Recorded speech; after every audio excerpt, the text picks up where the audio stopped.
হে যুবক, তুমি পরনারীর প্রতি এত আসক্ত যে নিজে বউ যে বিশ্ব সুন্দরী তার দিকে তুমি নজর দাও না।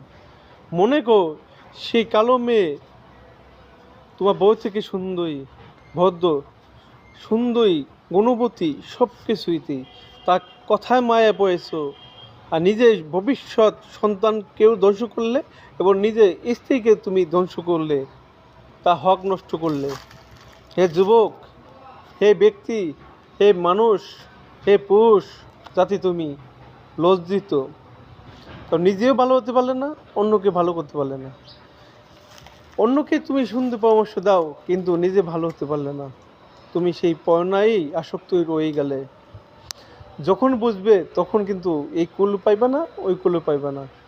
তাই সাবধান হয়ে যাও হে যুবক, হে পুরুষ জাতি।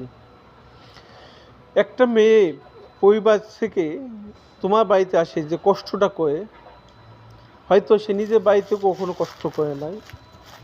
তাই সে কালো হোক, সুন্দর হোক, যে হোক, যেভাবে হোক, তুমি দেখে বিয়ে করছো। সে মেয়ে তোমাকে বলে নাই আমাকে বিয়ে করো, জোর করে নাই, কিন্তু তুমি তাকে বিয়ে করছো।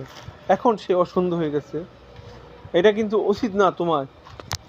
তাই এখনো সময় আছে, ভালো হয়ে যাও।